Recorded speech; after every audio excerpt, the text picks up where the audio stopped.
Okay, good afternoon, everyone.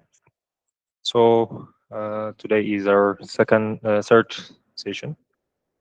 It's all about data profiling and explanatory data analysis techniques, data profiling in EDA. So, which you are going to do in week 0 and also in the coming projects. So let's start. So what is data profiling? It's a systematic process to examine data structure, that's its structure, content, and quality. And also it involves assessing data types, identifying missing values, and computing basic statistics to ensure data reliability. So in simple terms, for example, checking if a column of a measurement is numeric or it contains error like text entries. It's more of it will come before EDA. So data profiling, think of it as like it's in the naming. Profiling means what's the data type, uh, how many columns have the data has, how many rows, what are the objects types, what are the types of our columns. Is it a numeric? Is it an object? Is it a date time? So we're just seeing the data how it is. So uh, yeah, as you can see, data types and distribution. Whether we have a null means there is no data in column or missing counts. We make sure if there is a duplicate row, basic correlation overview. It's just the first thing we do when we work on data. So why it matters? It's an early detection of quality issues, and it prevents downstream errors. So we can understand what the data lacks, and we can understand what the data have. It's the overall. Before we go deep into analysis, we make sure that like what are we dealing with. So that's data profiling. So the next comes an EDA. It's an explanatory data analysis. It's an approach to visualize and analyze data to uncover patterns, trends, anomalies, and relationships. So EDA uses a statistical and graphical tools to generate insights. For example, plotting a time series to identify a seasonal trend, or creating a scatter plot to explore variable relationships, which we will see in a minute in the demo. So why is it important? It's profiling ensures the data is clean and suitable for analysis, preventing errors in downstream tasks. So that's what we talked about. So the next comes EDA. EDA reveals insight that inform modeling, decision making, hypothesis generation. For example, profiling might reveal that 10% of the missing value in a key column that we think like that will help us in the future when creating a model or any analysis. So, for example, we're working on a school management system or anything. So, age might be a crucial key column for our data. So, if, for example, grade is a must, right, for a school system. So if we have a 10% missing value, that's a concern, right? So while EDA shows a strong correlation between the two variables. So EDA comes after the profiling. That how are we going to see the relationships, our data operates with other columns. So it's more of a detailed data analysis. So what's the key benefits? It improves data quality by identifying issue earlier, guides future selection for machine learning.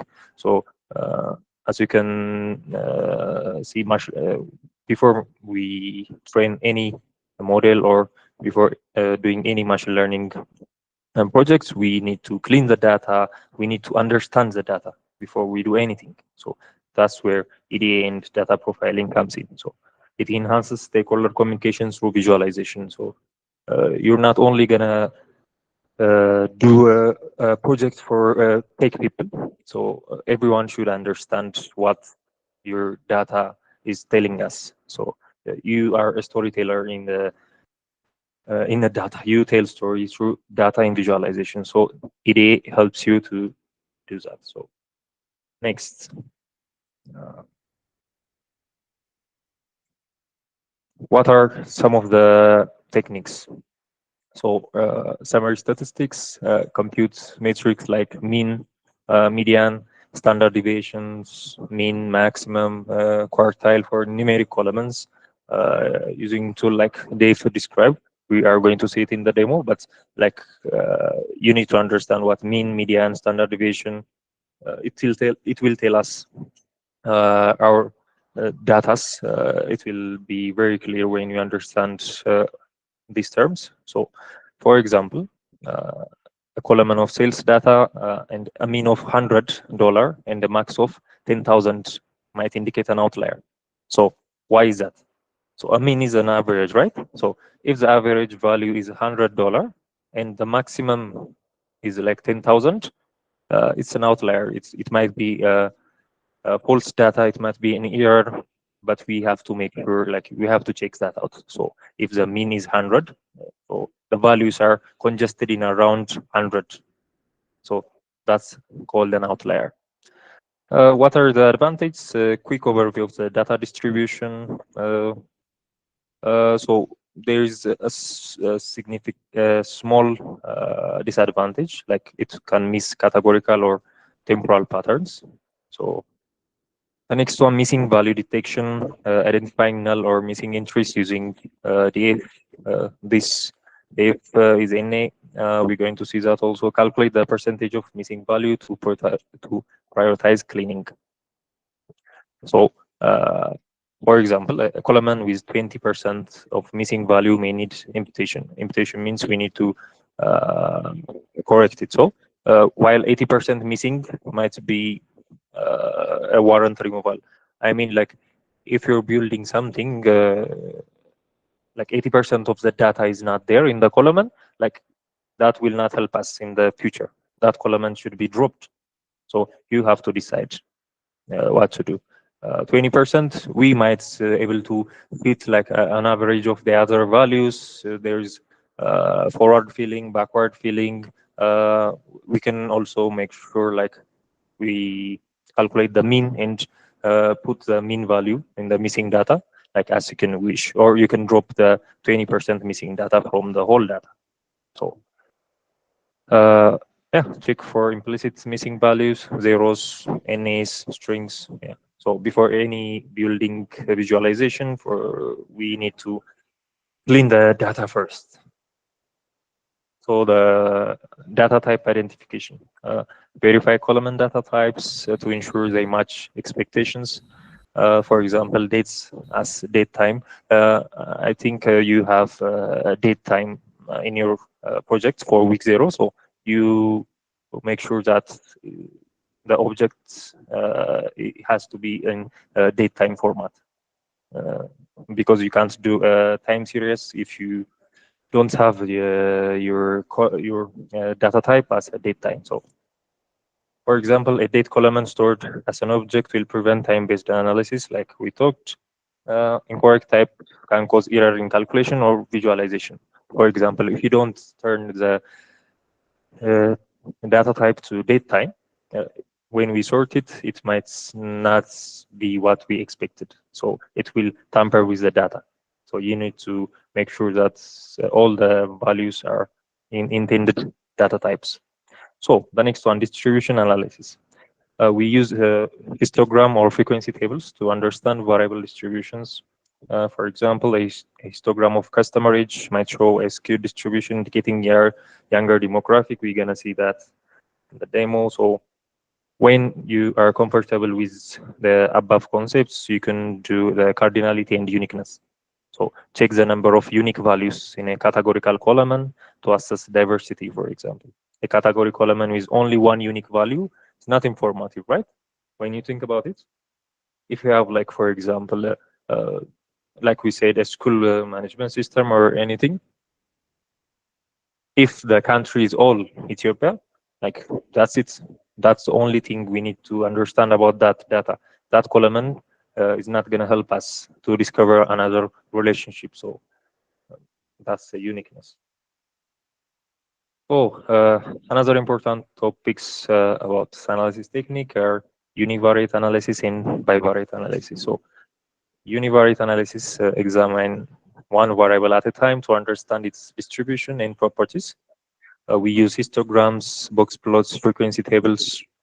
For example, we use histogram to visualize numeric data spread, how the data are spread over the whole data. Box plots identify outliers and spreads. Frequency tables, it can summarize categorical data, count of each product category, for example. We are going to see that also. So bivariate, like as the name suggests, it's between two variables. It's a relationship between two variables. So we use scatter plots. It assesses relationships. For example, price and quantity sold, like where is it's congested, when is distributed. So correlation matrix, it's quantify linear relationships, cross tabulation. So we are gonna see that also. So what's outlier detection and handling? Uh, when we study temporal data to identify trends, seasonality, or anomalies, it's called a time series analysis.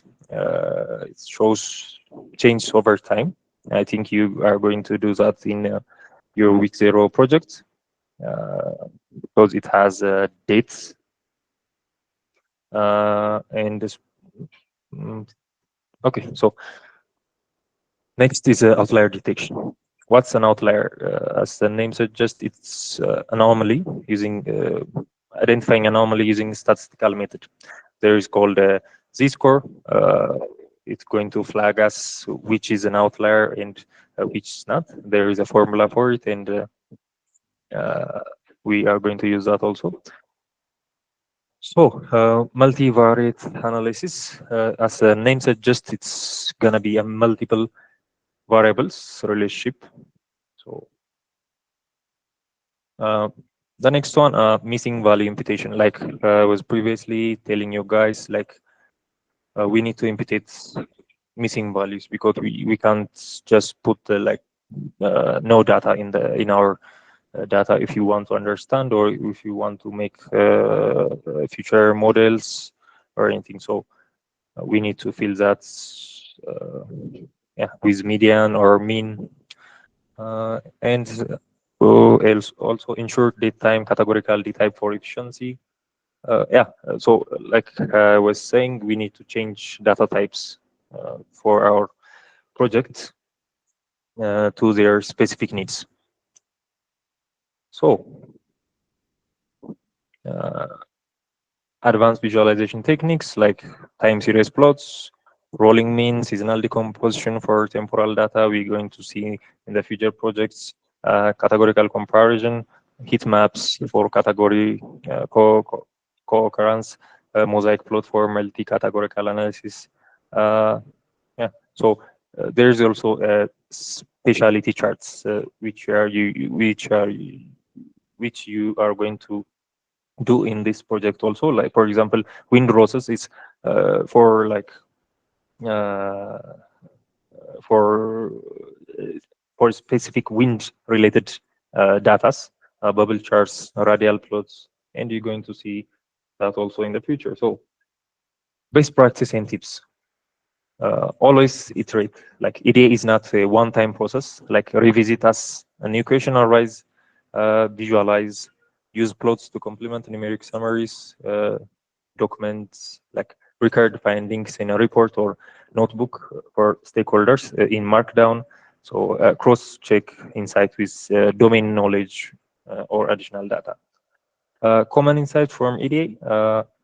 We have to like understand the distribution of the data, the relationship of the data, what are the outliers. So a strong correlation between two variables might suggest a predictive relationship. So it will be easier in the future wise when we create anything. So let's go to the demo.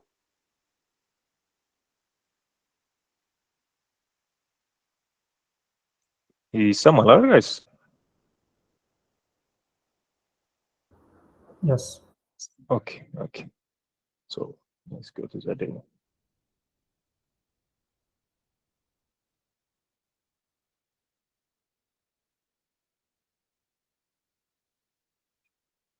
Okay, so can you see my screen, or should I zoom in?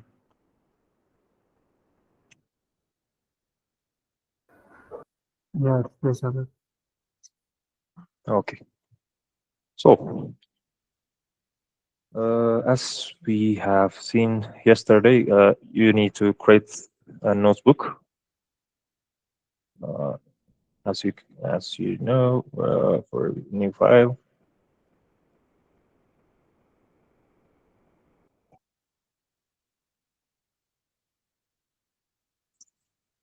So this is how you create a notebook. If some of you miss yesterday's class, so after that you create your codes here. You can run anything. So let's go to our demo. First, you need to import your dependencies. For this, it needs pandas, numpy, seaborn, matplotlib, and scipy. So when you import this, make sure you first install it. So let me show you this. You need to install the package first. Install pandas.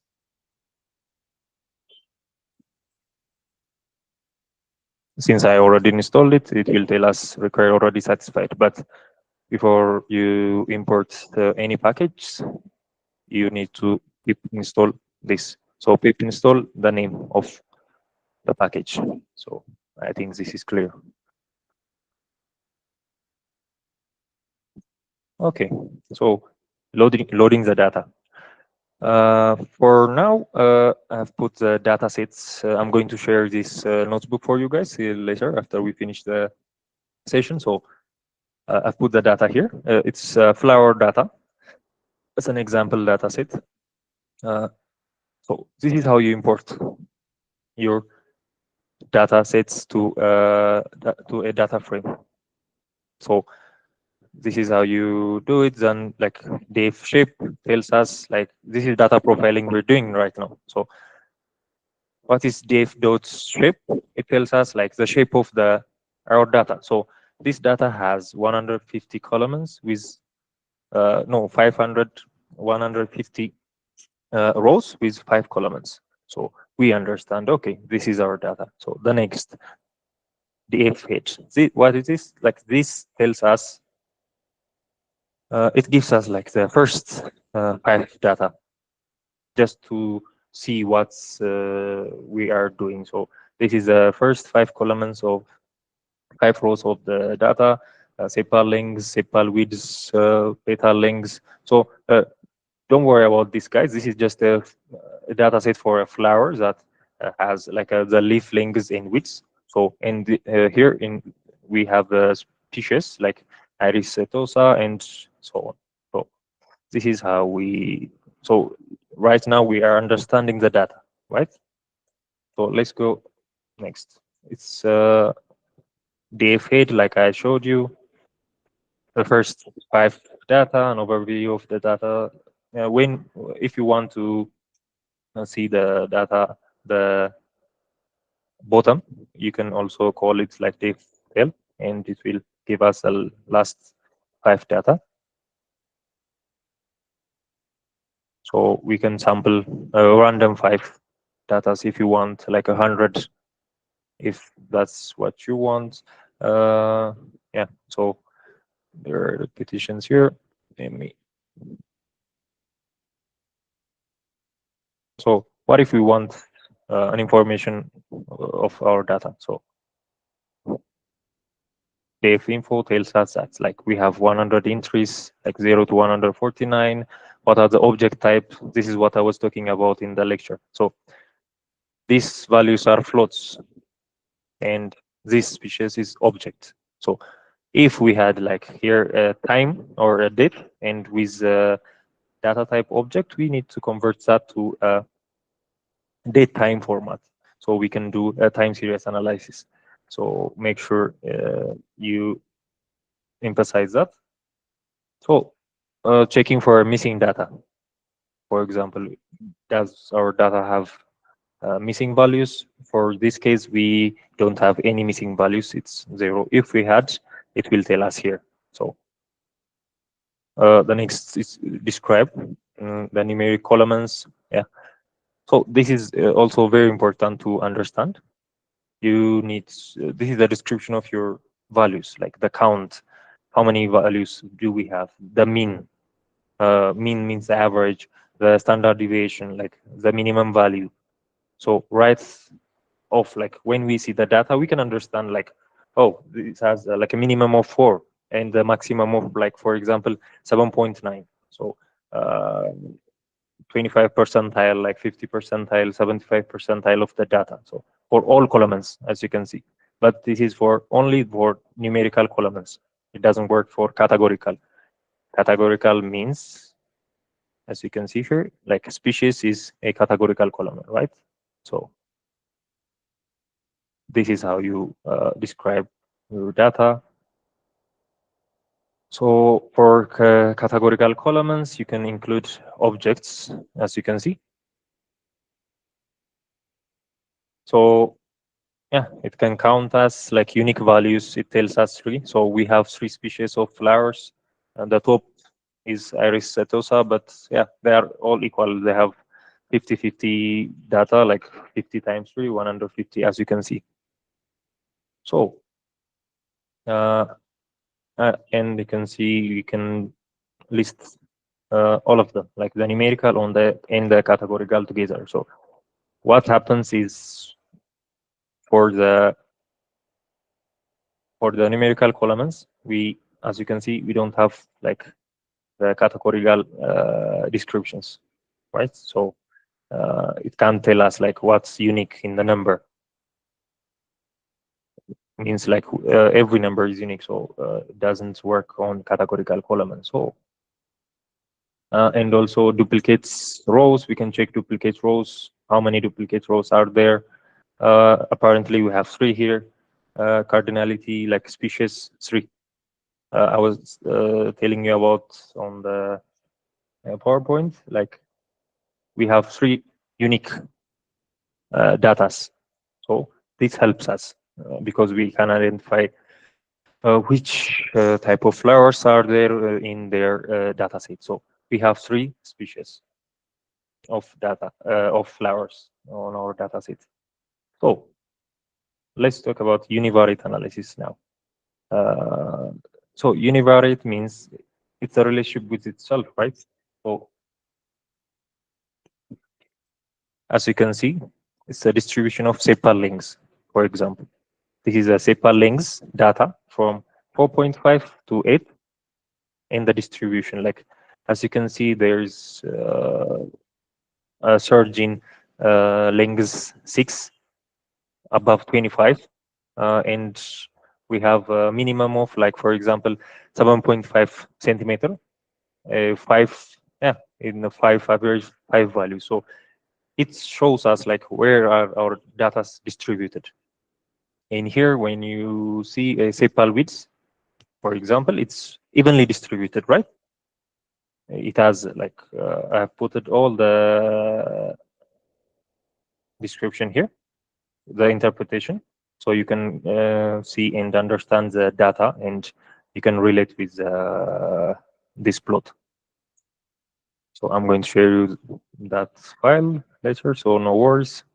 So this is univariate. It's only one data, right? Its own one column, and it's petal width with its count. There is no relationship with any other variables. So you can see here, for example, the distribution of sepal length is roughly bell-shaped but slightly right-skewed. Most flowers have medium-sized sepal, around like 5 to 6.5 centimeter, with a few longer ones about 8 centimeter. This is like domain-specific data. So I've just put it here so you can understand what the plots are. So And also, as I mentioned, we can use box plots. So box plots are, let me show you this one. For example, this show us, you need to refer box plot in detail. So it will help us identify outliers. So what this data shows us, for example, in the lower bottom, we like this is the minimum, for example, 2, and the 25 percentile here, the mid value is around 3, and the max, the right one, the maximum without no outliers, the average is 4. After this, like when you see these bubbles, they are outliers. There are files, there are data that are that match the value of our whole data. So these are the outliers. So we have to interpret them. I have also put your interpretation here. You can read it uh, in the Jupyter notebook. So for example, yeah, outlier detection. So the z-score methods, it will amputate all our outlier data, and it will give us a clean data. So as you can see, z-score outlier rows 1. So it only found like one outlier, and it removes it. Here, let me show you. So this is where you remove it. Like you can create a new data frame, def clean, for example. You can call it whatever you want.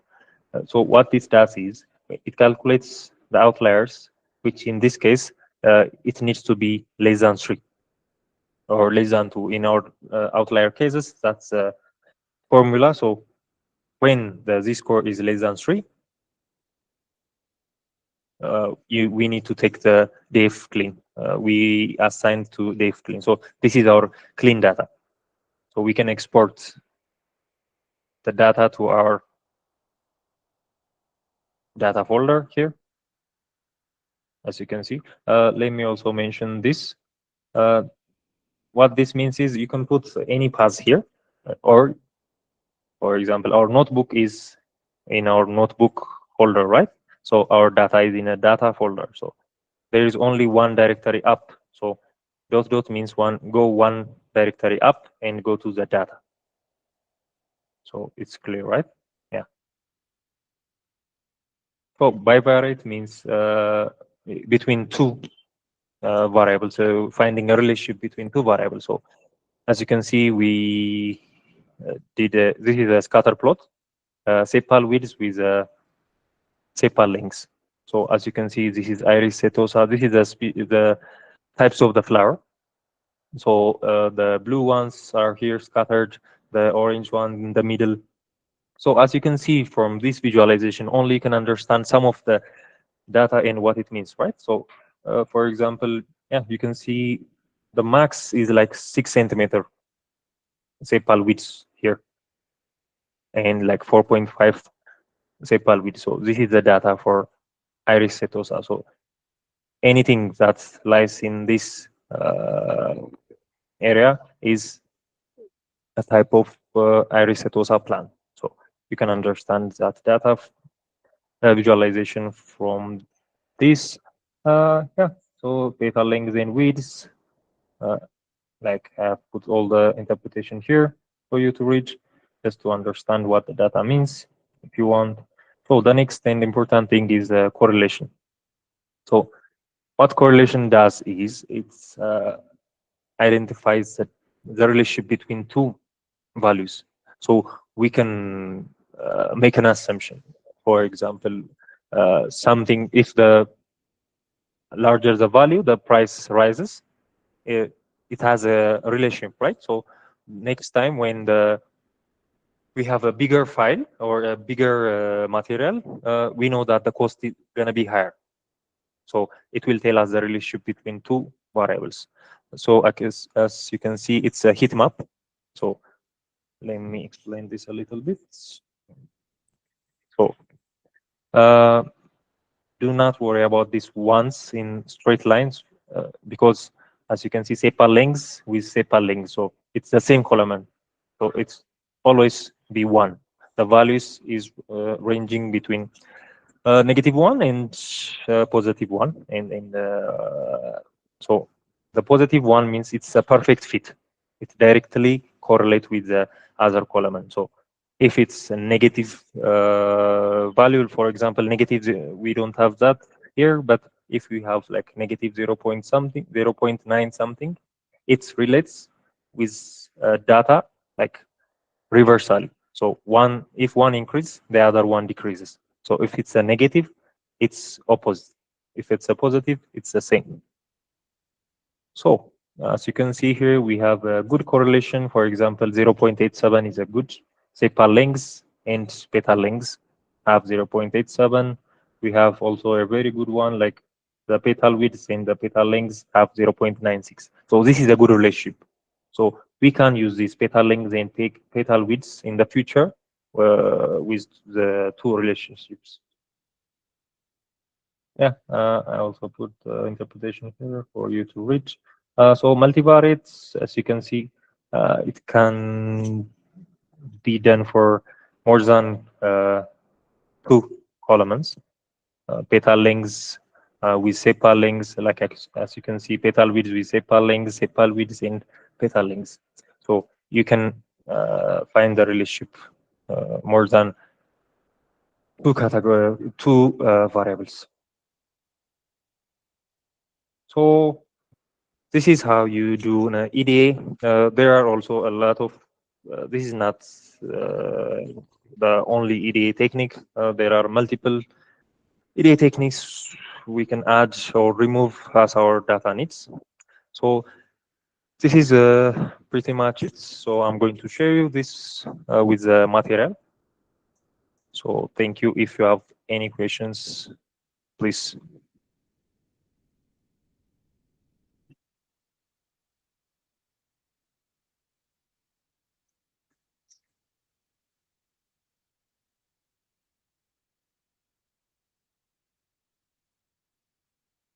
Okay, thank you guys. So any questions?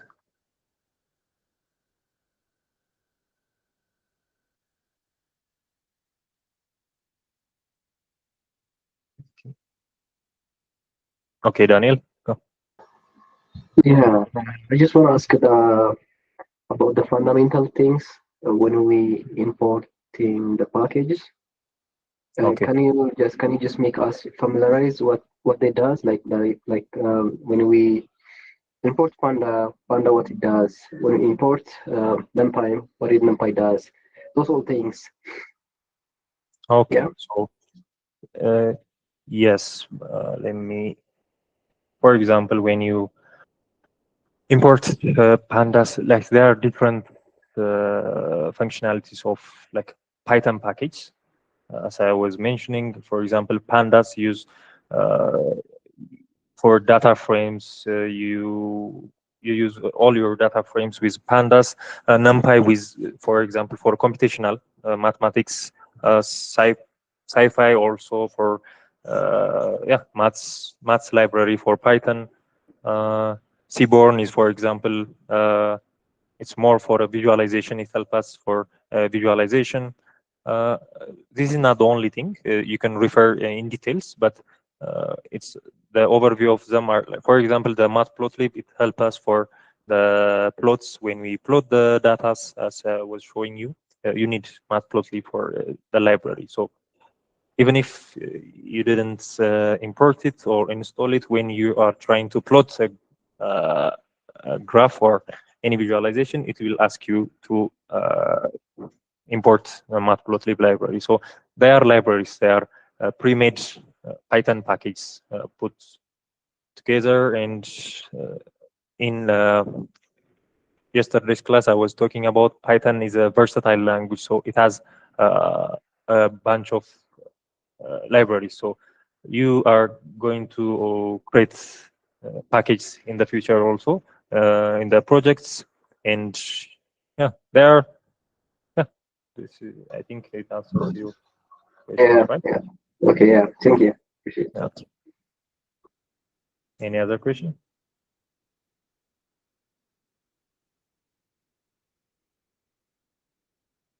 Okay. on the chat. Where can we find the data that will be used for the week 0 assessment? I think it's shared for you guys, right? It's on the Google Drive.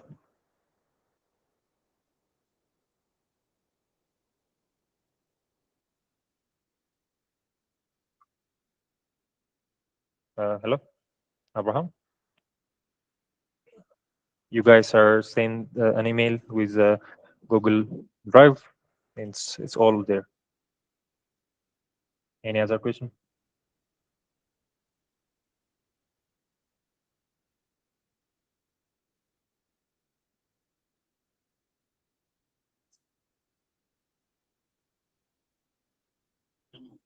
Okay, so Mohammed asked me like, how did you set up the IP kernel? So let me share my screen.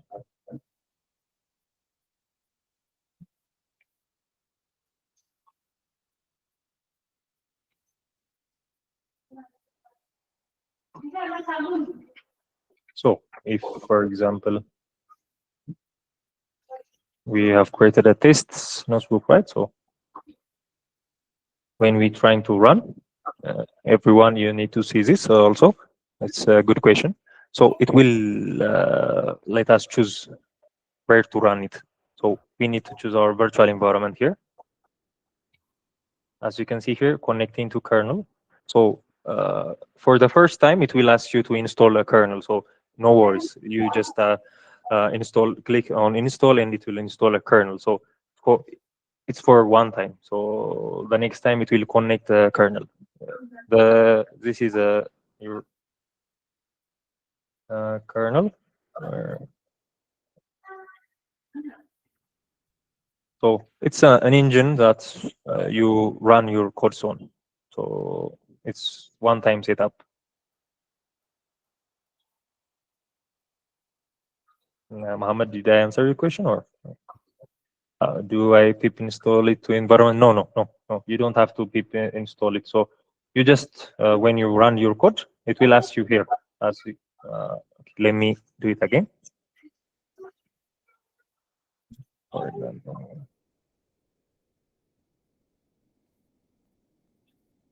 So here, yeah, as you can see here, you can select the kernel, since I already installed it. So for first time,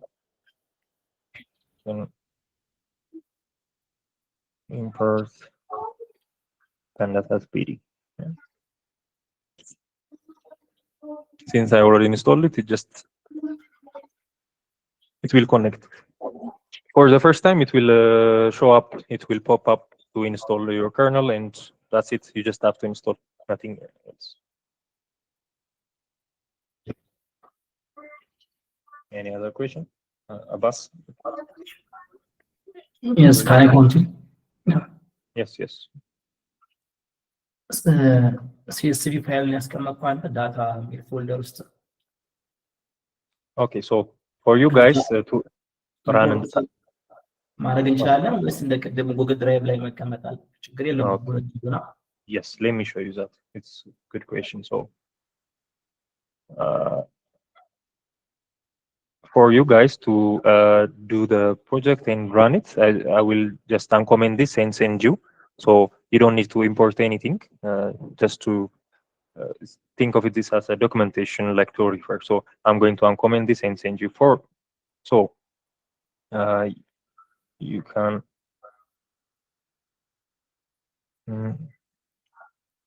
let me show you.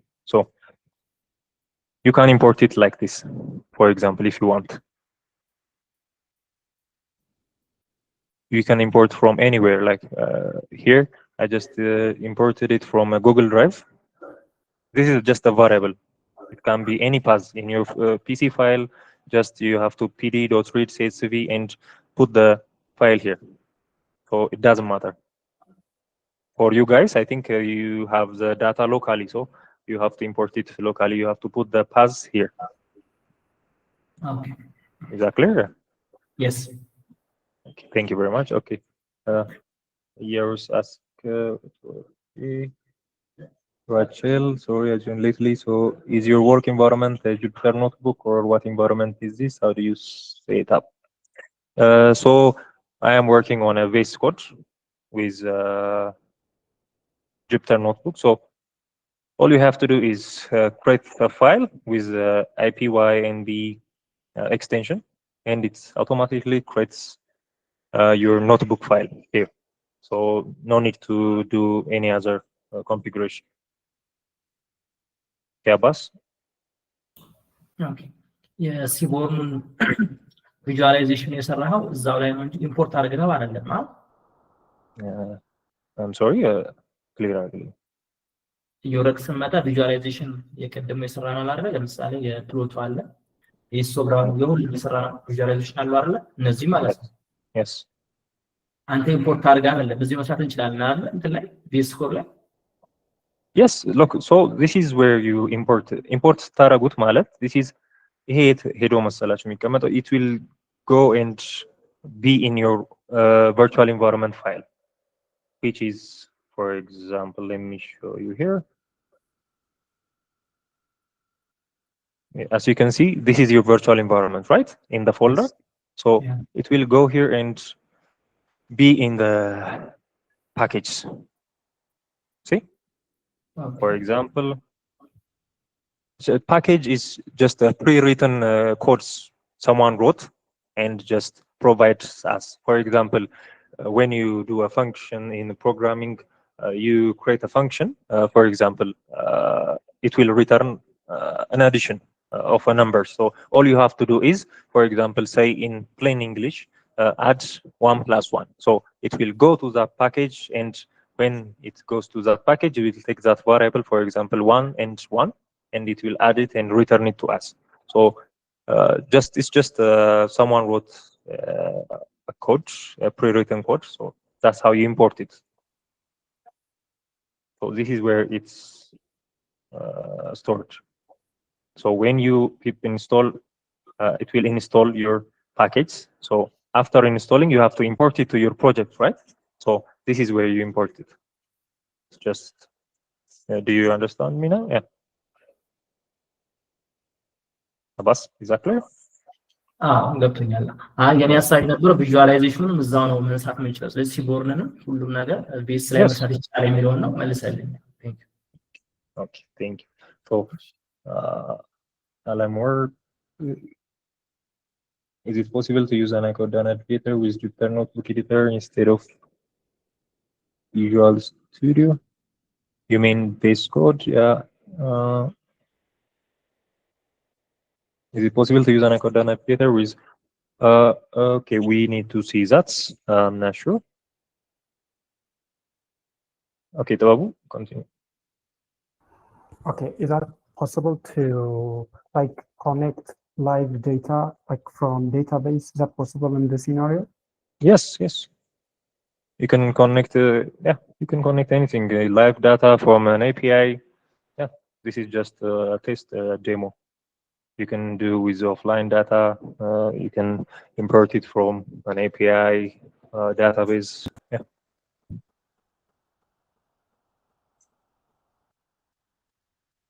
Okay, thank you. Okay. So Yerusalim asked, is there any other section to discuss about other kinds of data set like image, or are we going to work only with tabular data? For this week, you are going to work with tabular data. For future projects, yeah, we gonna have other types of data sets. So for now, it's just tabular data.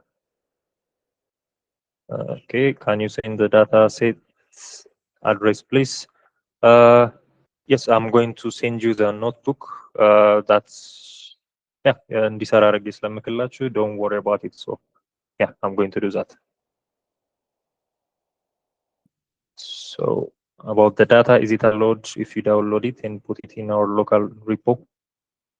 Meron, which data? You mean the week 0 or?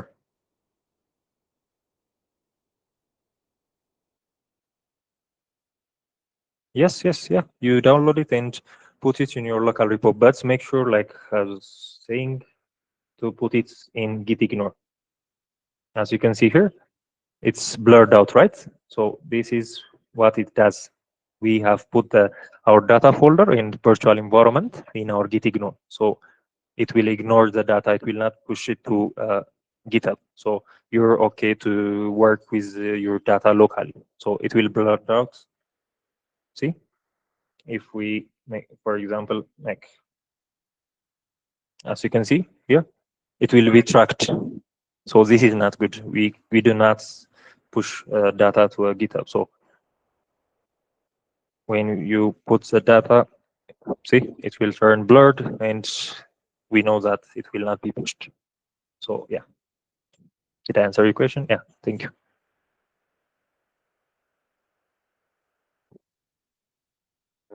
Is there any other question, or should we end the session?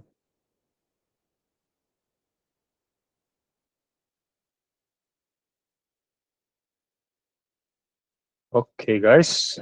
Thank you for the time. You can communicate and write on Slack, ask questions, yeah, help each other. So thank you.